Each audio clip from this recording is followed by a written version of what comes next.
Number 1 चिट्टे अनपढ़, जाहिल, उजड, हत्ता कि इन्हें बाकी लोग उम्मी कहा करते थे। उम्मी नेरे अनपढ़।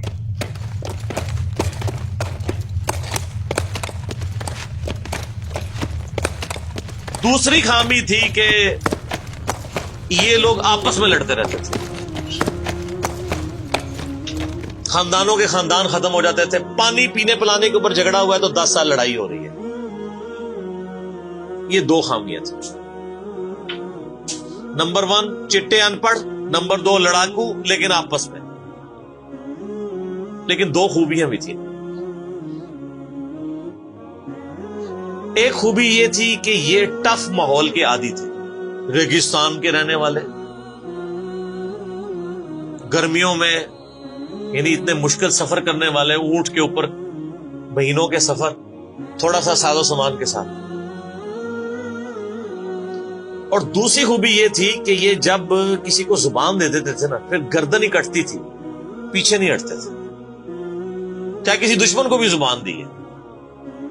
अल्लाह ने उनकी ये 2 खूबियां यूटिलाइज कर ली। ये जुबान दी अल्लाह के नबी इस्लाम को उन्होंने, जिसने दी फिर गर्दन ही कटी है। और दूसरी खूबी के वो टफ माहौल के आदी थे लेकिन लड़ते आपस में थे। अल्लाह ताला ने उनकी खामी कैसे पूरी की कि उनको एक लीडर ऐसा दे दिया जिसने सारे कबाइल को एक झंडे के नीचे जमा कर दिया, और जहालत के लिए दूर करने के लिए उनको उनकी जुबान में किताब दे दी। अब जिसने सूरह बकरा, सूरह निसा, सूरह मादा हिफ्ज की हुई है, उसके सामने कोई क्रिश्चियन का पादरी, क्या यहूदियों का पादरी वो बैठ सकता था? जितने उनके दलाइल थे उन्होंने वो जुबानी याद किए हुए थे। तो वो लोग जो अपने आप को समझते थे कि हम बड़े अल्लामा हैं और ये उम्मी हैं, उन उम्मियों ने उनको इल्म में भी उलट के रख दिया, सिर्फ एक कुरान की वजह से। और अल्लाह ने लीडर दिया, सारे अरब कबाइल जमा हुए। वो अरबी जो आपस में लड़ते थे, उन्होंने कभी ये सोचा भी नहीं था कि अगर हम एक झंडे के नीचे जमा हो जाए तो हम दुनिया की सुपर पावर्स को उलट सकते हैं, रोमन और पर्शियन एम्पायर को। और देखें सर फिर कैसे उल्टा है उन्होंने। विद इन 17 ईयर्स हर चीज उड़ा के रखती है।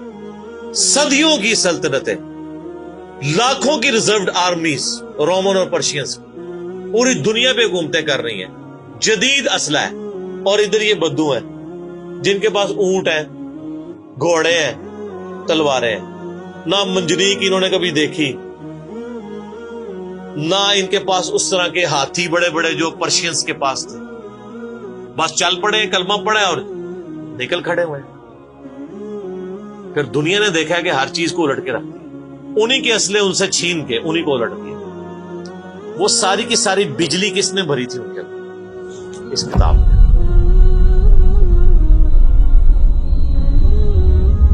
ये किताब थी। किताब पढ़ते थे, ईमान ताजा करते थे। जिहाद का क्यों जिक्र है इतना कुरान के अंदर? क्योंकि अल्लाह ने एक ऐसी उम्मत उठानी थी जिसने तलवार के जोर पे उखाड़ना था रोमन और पर्शियन। हम मानते हैं कि इस्लाम तलवार के जोर पे फैला है, लेकिन ये तस्वीर का एक रुख है। तस्वीर का दूसरा रुख यह है कि जो बदमाश सदियों से दुनिया पे हुक्मरान थे और लोगों की रियाया का इस्तेहसाल कर रहे थे, अपनी रियाया का, उन पे उन्होंने इतने टैक्सेस लगाए हुए थे। उनको उखाड़ने के लिए क्या मीठी मीठी बातें चाहिए थी? तारिक जमील साहब के लेक्चर्स ने रोमन और पर्शियन एम्पायर उखाड़नी थी। ये तो उन लोगों के लिए मुसलमान हो चुके हैं। बदमाश कब अपनी पोस्ट छोड़ते हैं?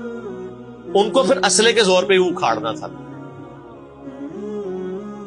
और फिर अल्लाह ने सहाबा इकराम की तलवारें मुसल्लत की उनके ऊपर। जब उखाड़ दी, फ्रीडम ऑफ एक्सप्रेशन मिल गया, फिर मामला सीधे हो गए। उस जमाने में बादशाह का दीन रियाया का दीन होता था। अगर कोई रियाया कहे ना कि मैं बादशाह के दीन से अलग होता हूं, कत्ल हो जाता था। आप पता ईसाईयत कैसे फैली है? ये तो सारे बुत परस्त थे। कॉन्स्टेंटाइन II, जिसके नाम पे कुस्तुंतनिया शहर था जो बाद में मुसलमानों ने फतह किया, सुल्तान मोहम्मद फातेह ने, टर्की वालों ने उस पर एक फिल्म भी बनाई है, उर्दू डबिंग के साथ है। एक ही नशिस्त में आप देख सकते हैं 2.5-3 घंटे की, جو فلمیں دیکھتے ہیں ان کے لیے، مولویوں کے لیے نہیں. تو اس نے وہ قسطنطنیہ فتح کیا، پھر اس کا نام استنبول رکھ دیا. وہ کانسٹنٹائن 2 جو تھا وہ کرسچن ہو گیا تھا.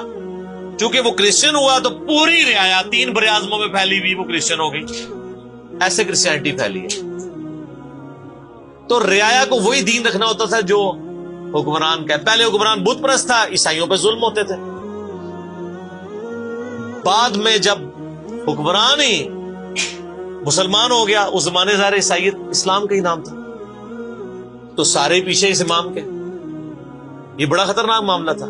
دوسری طرف پرشین جو ہیں وہ آتش پرست تھے، ان کے نیچے آتش پرستی کا دین چل رہا تھا. تو یہ پھر ضرورت تھی کہ فریڈم آف ایکسپریشن دیا جاتا.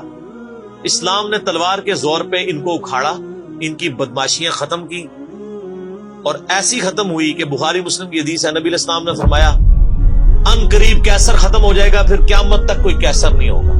ہائے ہائے ہائے سر، یہ پروفیسیز اللہ کی تائید کے ساتھ ہی کوئی دے سکتا ہے. ان قریب کسرا ختم ہو جائے گا، قیامت تک کوئی کسرا نہیں ہوگا. دیکھ لیں 1500 سال ہو گئے، نہ رومن امپائر دوبارہ بنی، نہ پرشین امپائر دوبارہ بنی. حتیٰ کہ اب تو وہ کانسیپٹ ہی ختم ہو گئے، ملکوں والا کانسیپٹ آ گیا. اور اس زمانے میں یہ بات کرنا ایک ایسے شخص کا جس کے اوپر ایمان لانے والے گنتی کے لوگ ہوں، بہت بڑی بات.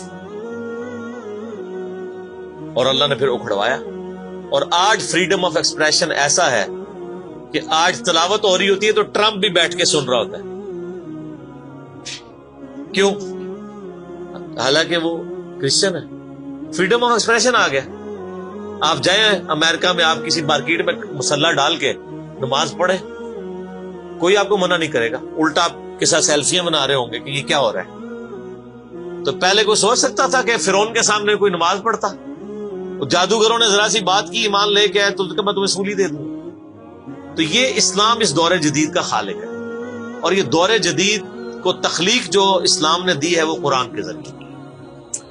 ایک علامہ وحید الدین خان صاحب ہیں انڈیا کے، 90+ ان کی ایج ہے. انہوں نے کتاب لکھی ہے اسلام دور جدید کا خالق. اسی ٹاپک کو ایڈریس کی، کمال کی کتاب ہے وہ، اور پڑھنے سے تعلق رکھتی ہے. آپ گوگل سے اس کا PDF بھی ڈاؤن لوڈ کر سکتے ہیں. چھوٹی سی کتاب ہے. انگلش میں بھی ایک کتاب لکھی ہے، گاڈ رائزز، خدا ابھرتا ہے. خدا پھر جو ابھرا ہے نا جی قرآن کے ذریعے. خدا کو تو خیر مخلوق کی ضرورت نہیں ہے، لیکن مخلوقات نے جو تماشا بنایا ہوا تھا نا، اس تماشے کو ہمیشہ کے لیے اللہ تعالیٰ نے اپنے پیغمبر امام اعظم سیدنا و مولانا محمد رسول اللہ صلی اللہ علیہ وآلہ وسلم کے ذریعے شرک کا خاتمہ کر کے قیامت تک کے لیے جو دین اسٹیبلش کیا اس کتاب کے ذریعے. اب یہ کتاب قیامت تک نبی علیہ السلام کا معجزہ ہے. یہ کتاب ہے سر جس نے دنیا پلٹ دی. اور یہ وہ کتاب ہے جو ہم صرف اپنی بچی کو جب رخصت کرنے لگتے ہیں نیچے سے گزارتے ہیں، ٹھیک ہے، اور چوم کے غلاف میں رکھ دیتے ہیں. اس سے زیادہ اس قرآن کو ہم کوئی اہمیت نہیں دیتے.